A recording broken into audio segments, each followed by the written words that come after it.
Study zone के YouTube channel में फिर से आप लोग सभी लोगों का स्वागत है। और आज हम लोग फिर से एक नए वीडियो के साथ आज का वीडियो प्रारंभ करने वाले हैं। तो मैं आपको बताना चाहूँगा कि आज का वीडियो स्पेशली संविधान को लेकर रिलेटेड है, जिसमें हम लोग यहाँ पर बात करने वाले हैं संविधान से कुछ नए फैक्ट्स को लेकर हम लोग यहाँ पे चर्चा करने वाले हैं। जैसे कि अभी एग्जामिनेशन में अक्सर ये सवाल पूछा करता है कि संविधान में अनुच्छेद कितने हैं, भारतीय संविधान में अनुच्छेद कितने हैं। तो संविधान के क्वेश्चन को दो पैटर्न पे ढाला गया है। एक सवाल पूछा जाता है मूल संविधान में कितने अनुच्छेद हैं, एक सवाल होता है वर्तमान संविधान में कितने अनुच्छेद हैं। यानी कि यहाँ के क्वेश्चन के फॉन्ट को समझना होगा। जैसे कि अगर एक सवाल आपसे पूछा जाए कि भारतीय संविधान में भाषाओं की संख्या कितनी है, तो ये कहना उचित होगा कि यहाँ पे क्वेश्चन पूरा नहीं है, क्योंकि सवाल यहाँ दो तरीके से पूछा जाता है कि भारतीय संविधान यानी भारतीय संविधान मूल संविधान में भाषा कितना है, और फिर सवाल पूछा जा सकता है कि वर्तमान में भाषाओं की संख्या कितनी है। आगे अगर हम लोग बढ़ते हैं तो हम लोग बात कर सकते हैं, जो कि एग्जामिनेशन के पॉइंट ऑफ व्यू से सबसे इंपॉर्टेंट एक सवाल रहा कि 11वीं अनुसूची को कब जोड़ा गया। एक ईस्वी सन का डाटा आया और केवे संविधान संशोधन के तहत जोड़ा गया। अगर आप प्रीवियस ईयर के क्वेश्चन को देख रहे होंगे तो आप पाते हैं कि लगभग एग्जामिनेशन में इस सवाल को रखा गया। इसी से रिलेटेड कुछ क्वेश्चन मैं फिर से इस बार लेकर आया हूं, वैसे क्वेश्चन जिनका जवाब देना थोड़ा सा मुश्किल हो सकता है। तो सवाल कहता है कि राज्य तथा संघ के संख्या में परिवर्तन होने पर किस अनुसूची पर प्रभाव पड़ेगा। यानी कि पहले 29 राज्य थे, वर्तमान में 28 राज्य हैं और 9 केंद्र शासित प्रदेश हैं। तो इसकी संख्या परिवर्तित होने पर किस अनुसूची पर प्रभाव पड़ेगा, यह आपका पहला प्रश्न रहा।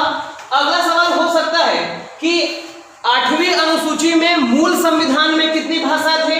अगला सवाल है नियंत्रक महालेखा परीक्षक का वेतन भत्ता। ध्यान से सुनिएगा, एग्जामिनेशन से क्वेश्चन कि नियंत्रक एवं महालेखा परीक्षक का वेतन भत्ता किस अनुसूची के तहत दिया जाता है। अगला सवाल है कि 12वीं अनुसूची में कितने विषय को जोड़ा गया है। और आगे हम लोग बढ़ते हैं तो हम लोग पाते हैं सवाल पूछता है कि केवी सूची में, ध्यान से सुनिएगा, सवाल पूछता है केवी सूची में संख्या घट गई, केवी सूची की संख्या घट गई। थोड़ा सा सवाल समझ में नहीं आ रहा है तो कहने का ऑप्शन यहाँ पर रहेगा संघ सूची, राज्य सूची, समवर्ती सूची, इनमें से सभी। यानी कि संख्याओं में कुछ में वृद्धि हुआ, कुछ में कमी किया गया, तो वो केवी सूची है। मतलब कि वो सूची का नाम आपको फाइंड आउट करके बताना है कि कौन सी सूची में संख्या को घटाया गया।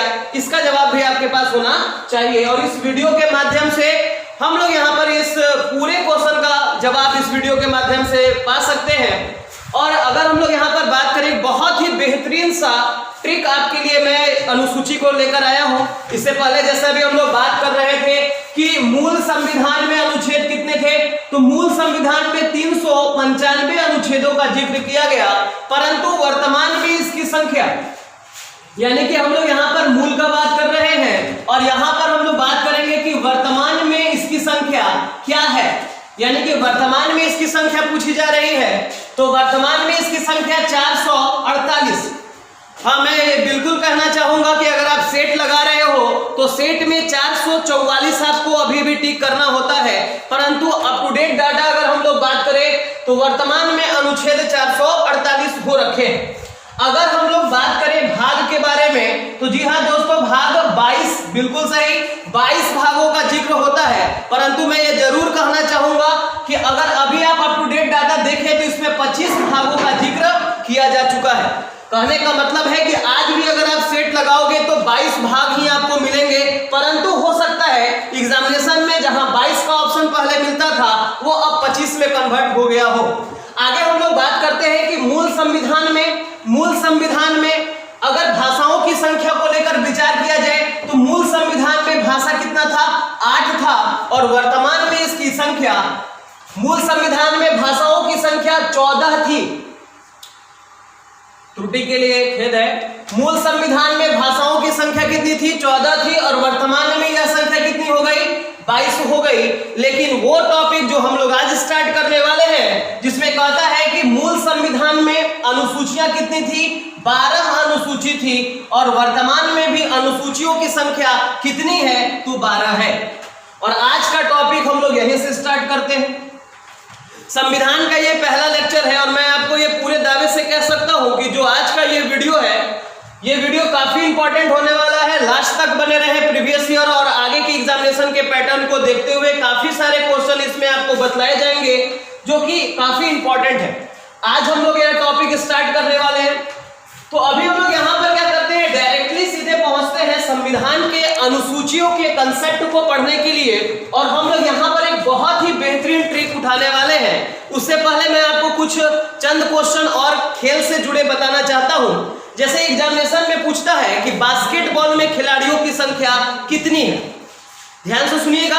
अगर मैं इसको और एक बार बोलूं कि बेसबॉल में खिलाड़ियों की संख्या कितनी है, वॉलीबॉल में खिलाड़ियों की संख्या कितनी है।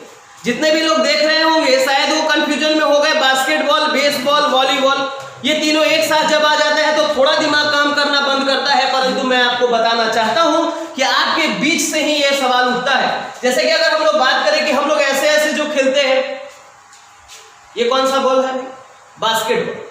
ऐसे ऐसे हम लोग खेलते हैं और ऐसे गोल करते हैं। तो यहां पे ये खुद कह रहा है, ये देखिए यहां पर ध्यान दीजिएगा, ऐसे ये ऐसे ऐसे कर रहा है, ये खुद कह रहा है कि 5 खिलाड़ी। कितने खिलाड़ी?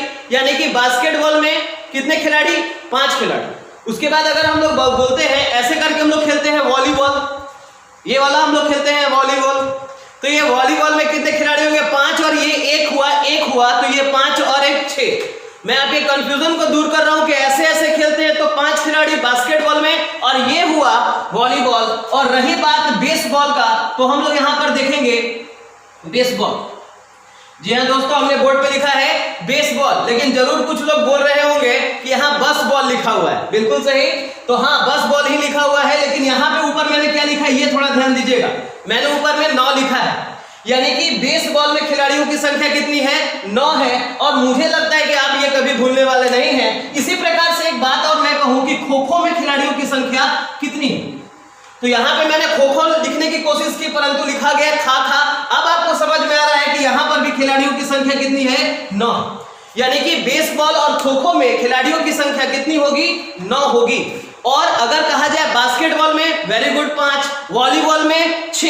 एक बहुत ही बेहतरीन, देखिए स्पोर्ट्स अगर मैंने बोला है तो कुछ क्वेश्चन का जवाब आपके पास यहाँ पर रहेगा तो एग्जामिनेशन में मिलता है। एक हम लोग का ट्रिक था कनेवा सा।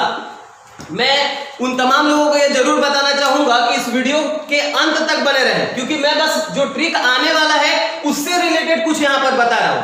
पूरा का पूरा कंसेप्ट अभी बचा हुआ है। अगर ये वीडियो आपका छूटेगा तो कॉन्स्टिट्यूशन की जो पकड़ है वो धीरे धीरे आपका हाथ से छूटता जाएगा। और काफी वीडियो आगे कंसेप्ट इसका आने वाला है कॉन्स्टिट्यूशन का। तो कनेवा में कनेवा सा, यानी कि हम लोग का ये ट्रिक क्या है? कनेवा सा। तो क से होगा कबड्डी, ने से नेट बॉल और वा से वाटर पोलो।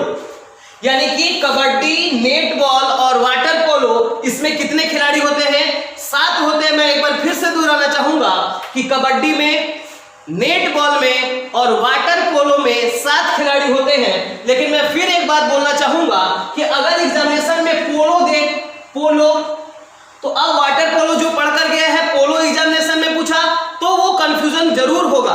तो यहां पोलो में खिलाड़ियों की संख्या कितनी होगी? तो 1 2 3 4। पोलो में कितने खिलाड़ी होते हैं? 4 खिलाड़ी होते हैं।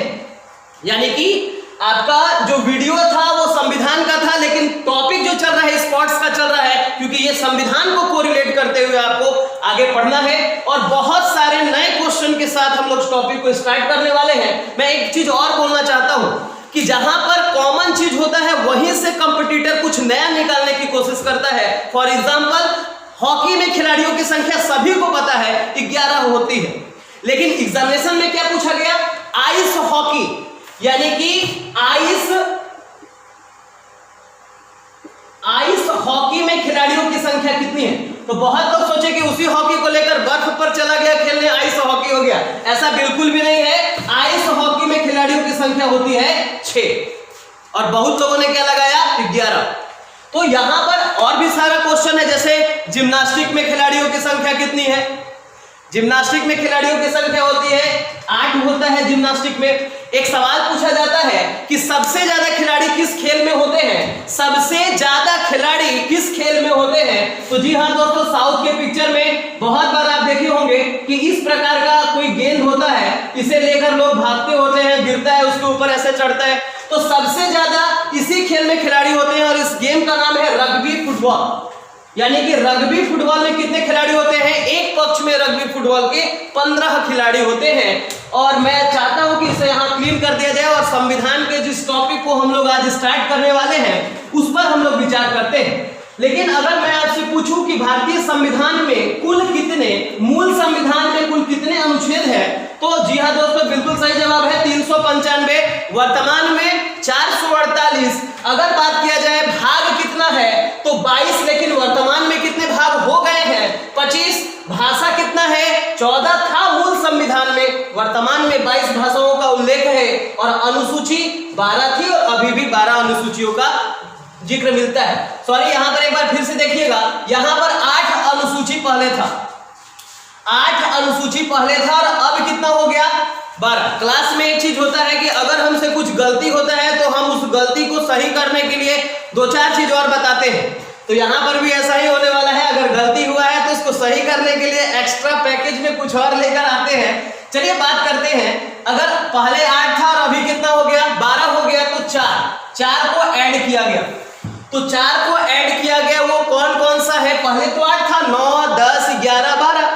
तो इसके लिए कोडिंग आता है, इसके लिए मैं कोड क्या बता रहा हूं? 1, 52, 73, 74, क्योंकि कभी कभी अपनी गलतियों से भी सीख लेना चाहिए। तो कहता है 1, 52, 73, 74, यानी कि 1, 52, 73, 74 आखिर है क्या?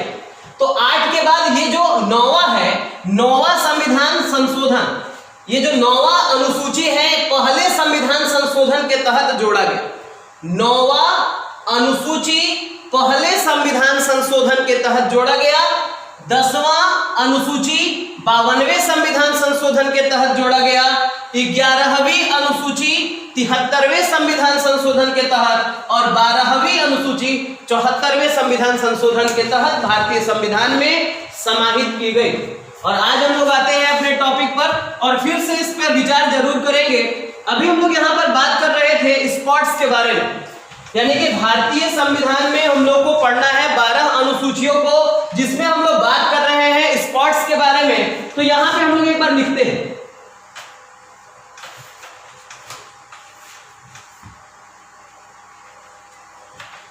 स्पॉट्स। बिल्कुल बेहतरीन ट्रिक है, बिल्कुल नया है, जरा हटकर है, काफी कंसेप्चुअल है जिंदगी भर के।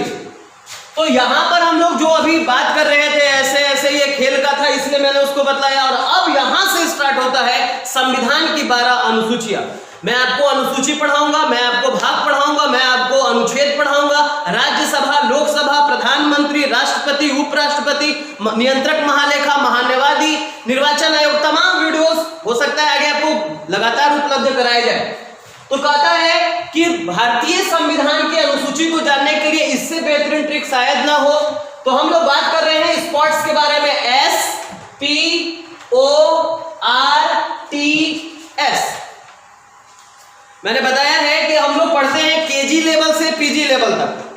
तो हम लोग एस फॉर बात करेंगे तो भारतीय संविधान की ये हुई पहली अनुसूची, दूसरी, तीसरी, चौथी, 5वीं और 6ठी।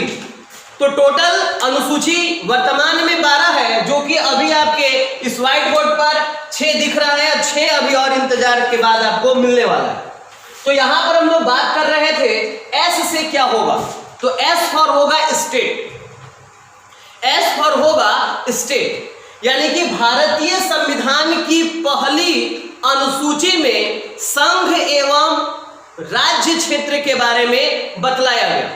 मेरा प्रश्न भी यहां पर एक था जिसमें कहा गया था अगर राज्यों और केंद्र शासित प्रदेशों की संख्या में परिवर्तित किया जाए तो किस अनुसूची पर प्रभाव पड़ेगा, तो अनुसूची 1 पर। क्यों? क्योंकि अनुसूची 1 कहता है कि भारत में उसके राज्य एवं केंद्र शासित प्रदेश कितने हैं। तो वर्तमान में राज्यों की संख्या 28 है और केंद्र शासित प्रदेश 9 है। आगे हम लोग बात करते हैं P फॉर होगा पेमेंट। P फॉर क्या होगा? पेमेंट। कहने का मतलब है कि जितने भी उच्च पदाधिकारी हैं, राष्ट्रपति, उपराष्ट्रपति, प्रधानमंत्री, लोकसभा अध्यक्ष, सर्वोच्च न्यायालय के न्यायाधीश, मुख्य न्यायाधीश, इन सभी लोगों को वेतन भत्ता किस अनुसूची के तहत दिया जाता है? तो वो होगा P फॉर पेमेंट। तो हम लोग यहां पर सबसे पहले बात कर रहे थे ट्रिक के बारे में। वो ट्रिक था स्पॉट्स, SPORTS। तो S से हुआ स्टेट, P से हुआ पेमेंट, O से होगा ऑथ। O से होगा ऑथ। ऑथ का मतलब होता है शपथ। ऑथ का मतलब होता है शपथ। आगे बढ़ते हैं, इसको डील किया जाएगा। R से होगा राज्यसभा के सीटों का बंटवारा, यानी कि अनुसूची 4 में क्या है? राज्यसभा के सीटों का बंटवारा। एक सवाल एग्जामिनेशन में पूछा गया कि बिहार में राज्यसभा का 16 सीट किस अनुसूची के अंतर्गत रखा गया। तो अब यहां पे राज्यसभा का 16 सीट एग्जाम में दे दिया, वो अनुसूची आपसे पूछ रहा है, तो अनुसूची कितना होगा? 4 होगा, यानी कि राज्यसभा के सीटों का बंटवारा। और 5 में है T फॉर SC ST, यानी कि यहां पर अनुसूचित जाति एवं जनजाति के बारे में बतलाया गया। यानी कि हमारे संविधान की अनुसूची 5 में क्या बताया गया? जनजाति के बारे में, जाति के बारे में और जनजाति के बारे में। और यहां पर अनुसूची 6 कहता है शेड्यूल्ड ट्राइब स्टेट्स, यानी कि जनजातीय राज्य के आधार पर बंटवारा। तो यहां पर कुछ राज्य आएंगे। अब आते हैं, इसको एक एक करके फिर से समझने की कोशिश करते हैं। तो हमारा ट्रिक था स्पॉट्स, S से स्टेट, P से पेमेंट, O से ऑथ, ऑथ का मतलब शपथ, R से राज्यसभा के सीटों का बंटवारा, T से SC ST, और इस S से होगा शेड्यूल्ड ट्राइब स्टेट, यानी जनजातीय आधार पर 4 राज्यों को जो बंटवारा किया गया, 4 राज्यों को स्थान दिया गया, उसके बारे में बात करेंगे। तो यहां पर हम लोग बात करते हैं स्टेट, यानी कि अनुसूची 1 में संघ एवं उसके राज्य क्षेत्र के बारे में बात किया गया। संघ कितने संशासित प्रदेश हैं, कितने राज्य हैं। P से क्या हुआ? पेमेंट, उच्च पदाधिकारियों का। O से क्या होगा? ऑथ। ऑथ मतलब होता है शपथ, यानी कि यहां पर हम लोग बात करेंगे कि मंत्रियों के शपथ के बारे में, उच्चतम एवं उच्च न्यायालय के अधिकारियों के शपथ के बारे में किस अनुसूची में वर्णन किया गया, तो वो अनुसूची होगा 3। 4 में क्या होगा? राज्यसभा के सीटों का बंटवारा, यानी कि अनुसूची 4 में कहता है कि किस राज्य को कितने राज्यसभा का सीट प्राप्त है। जैसा कि मैं बताऊं कि सबसे ज्यादा राज्यसभा का सीट किसके पास है? उत्तर प्रदेश के पास। उत्तर प्रदेश के पास सबसे ज्यादा राज्यसभा का सीट है, और हमारा बिहार में 16 राज्यसभा का सीट है। पश्चिम बंगाल में भी 16 राज्यसभा का सीट है। आगे हम लोग बात करते हैं, अनुसूची 5 कहता है SC ST के बारे में, यानी अनुसूचित जाति एवं जनजाति के बारे में। आगे हम लोग बात करते हैं, ये थोड़ा ध्यान देने वाला है, अनुसूची 6 शेड्यूल्ड ट्राइब स्टेट, यानी जनजातीय आधार पर 4 राज्यों को नामित किया गया, उनको स्थान दिया गया, और वो राज्य हैं। अगर आप हमारा मैप पढ़े हैं तो आपको 7 सिस्टर से ये नाम मिल सकता है। अगर आप मैप नहीं पढ़े हुए हैं तो एक हम लोग यहां पर ट्रिक बोल सकते हैं, ATM मीजो एक साथ। मी मतलब मेरा, जाओ लेके आओ ATM से पैसा, है ना, अभी तो यही चल रहा है लॉकडाउन में। तो A से होगा असम, T से त्रिपुरा, M से मेघालय, और मीजो से होगा मिजोरम। यानी कि अगर हम लोग बात करें वो 4 राज्य कौन से हैं जिनको जनजातीय आधार पर विशेष राज्य के दर्जा की बात कही गई है, तो वह है असम, त्रिपुरा, मेघालय, मिजोरम। अगर हम लोग मैप से भी बात करें, जो लोग मैप पढ़े हुए हैं उनको पता है कि यहां पर है मिजोरम, यहां पर पड़ेगा त्रिपुरा, यहां पर पड़ेगा मेघालय, और यहां पर पड़ेगा असम। अगर हम लोग यहां पर बात करते हैं कि इन 4 राज्यों के बारे में अगर बात किया जाए तो कौन कौन होगा? मिजोरम त्रिपुरा होगा, मेघालय होगा और असम होगा। अगर हम लोग यहाँ पर देखते हैं तो ये 6 अनुसूचियां हमारे दिमाग पर है। सवाल क्या होगा ये भी हम लोग बात करेंगे। आगे हम लोग बात करते हैं 7वीं अनुसूची के बारे में। किसके बारे में? 7वीं अनुसूची के बारे में। देखिएगा, अगर एक सवाल पूछा जाए कि भारतीय संविधान में अनुसूची कितना है तो 12 अनुसूची। लेकिन अगर सवाल पूछा जाए कि संविधान में सूचियों की संख्या कितनी है तो सूचियों की संख्या आपका होगा 3 सूचियों के बारे में हम लोग को पढ़ना है। अगर 3 सूची के बारे में हम लोग यहाँ पर बात करें तो एक होगा संघ सूची, उसके बाद होगा राज्य सूची और तीसरा होगा समवर्ती सूची। आइए एग्जामिनेशन में पूछे जाने वाले प्रश्न पर ध्यान देते हैं। यानी कि यहाँ पर प्रश्न पूछता है, देखिए यहाँ पर भी 2 सवाल यहाँ पर आएंगे। एक तो यहाँ पर मूल हो जाएगा और एक होगा वर्तमान। एक मूल होगा और एक क्या होगा? वर्तमान। यानी कि मूल संविधान में और वर्तमान के बारे में बात करेंगे। तो संघ सूची में कितने विषय थे अगर पूछता है तो 97 विषय थे। वर्तमान में कितना हो गया? 100 विषय हो गए। ध्यान से देखिएगा दोस्तों, संघ सूची में कितने विषय थे? 97 विषय थे। वर्तमान में कितने हैं? 100।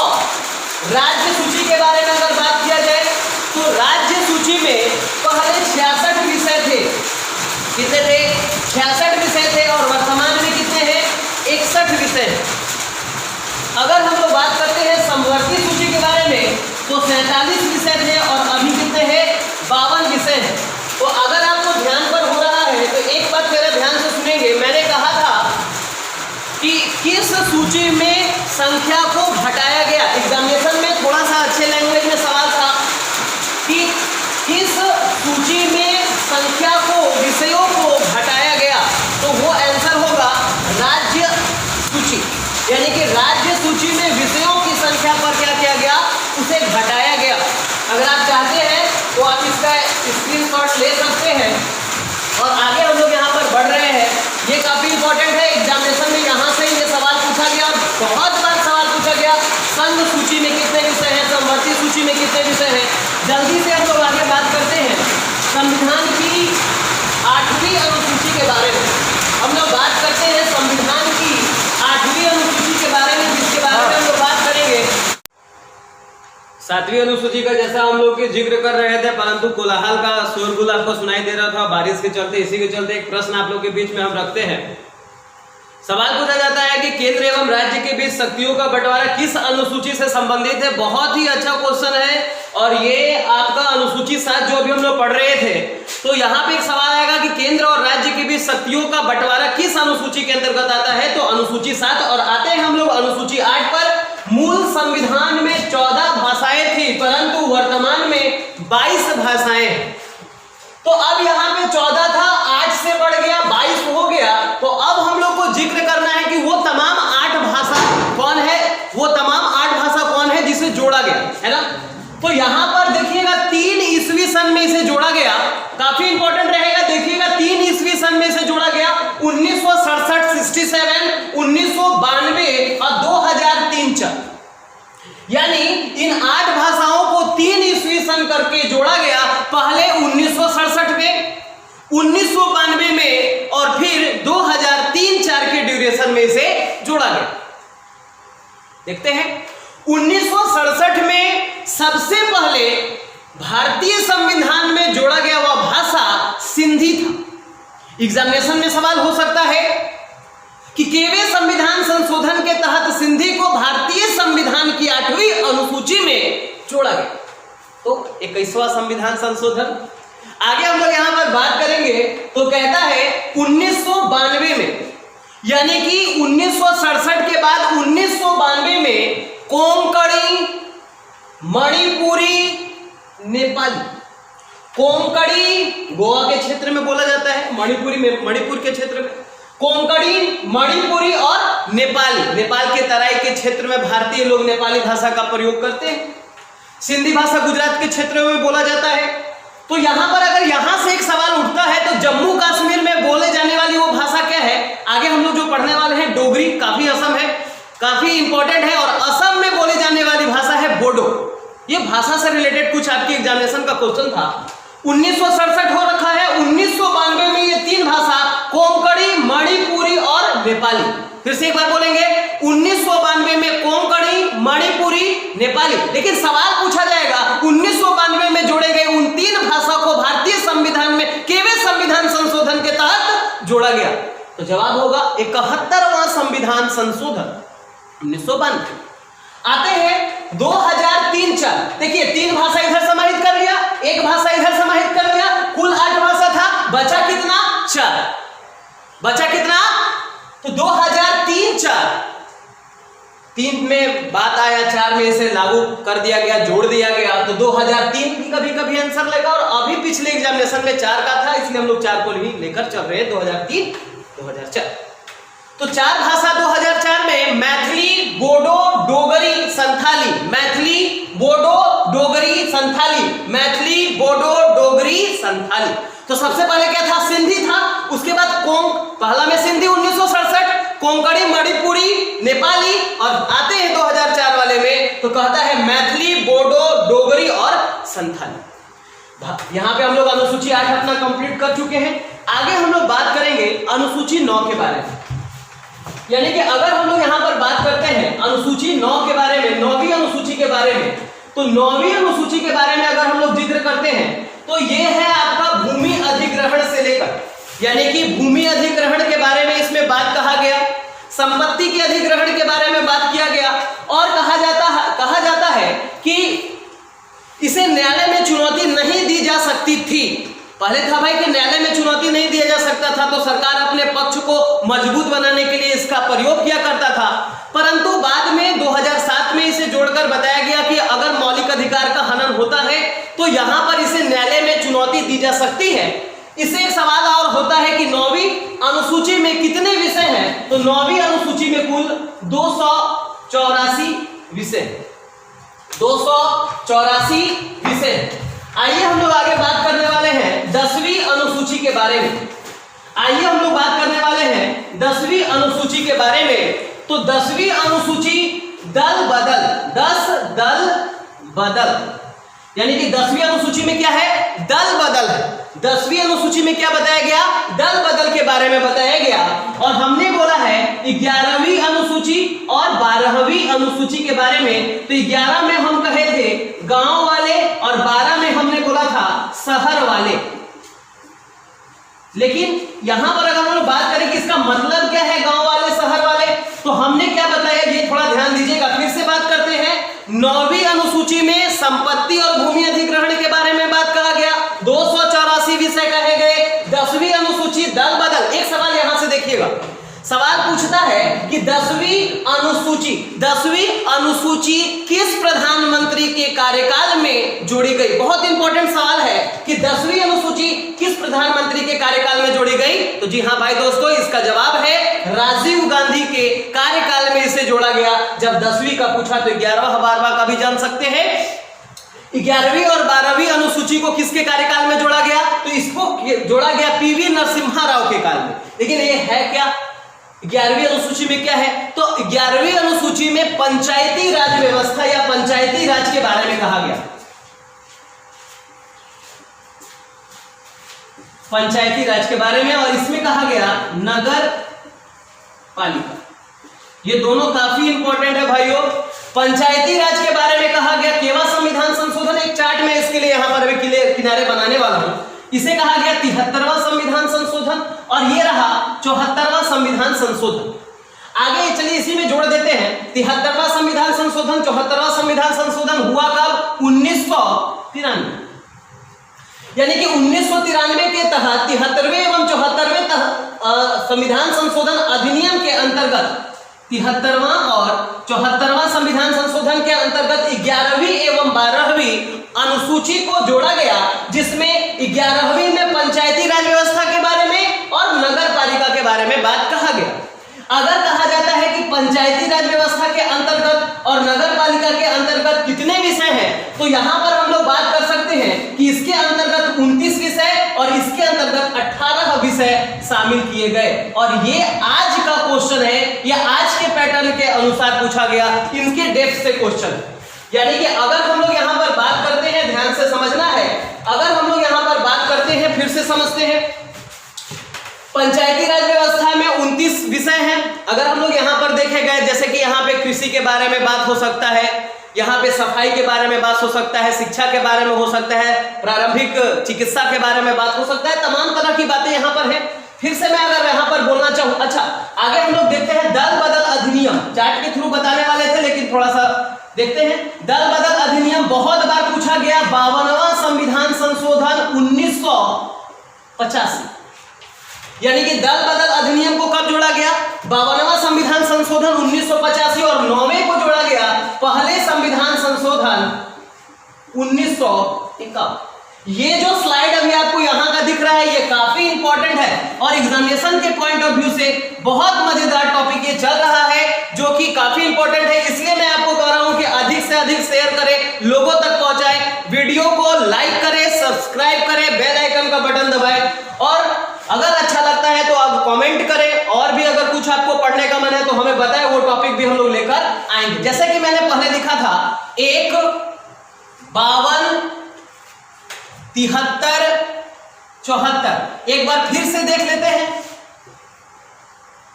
तो 1 यानी कि यहां पे क्या था, 9वीं अनुसूची, 9वीं अनुसूची को केवल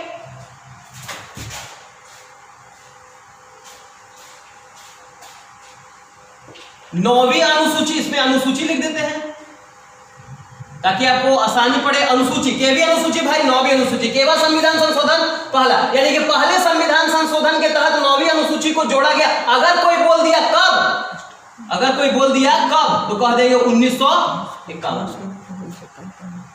अगर हम लोग यहां पर बात करते हैं, अगर हम लोग यहां पर बात करते हैं कि 10वीं अनुसूची, 10वीं अनुसूची, तो केवल संविधान संशोधन के तहत, 52वें संविधान संशोधन के तहत 10वीं अनुसूची को अगर कोई कह दिया कब, तो 1985। उसी चीज को चार्ट में ला रहे हैं ताकि देखने में आसानी हो, समझने में आसानी हो। कहता है 11वीं अनुसूची को केवल संविधान संशोधन, 73वां संविधान संशोधन कोई कह दे कब, तो 1993। 12वीं अनुसूची को केवल संविधान संशोधन, तो 74वें संविधान संशोधन, और कोई कह दे कब, तो 1993। यानी कि एक छोटा सा फ्रेमिंग चार्ट जिसके जरिए मैंने आपको बतलाया। हाँ, ये जरूर मैं कहूंगा कि अगर आपको अच्छा लग रहा है, हम लोग का वीडियो अच्छा लग रहा है, तो इसे जरूर सब्सक्राइब करें, लाइक करें, अच्छा लगता है। और अगला वीडियो का जरूर इंतजार करें, लोगों को जरूर शेयर करें, और अगला वीडियो भी बहुत जल्द आप लोग के सामने आने वाला है। और आज के लिए बस इतना ही, क्लासेज ओवर, आप जा सकते हैं।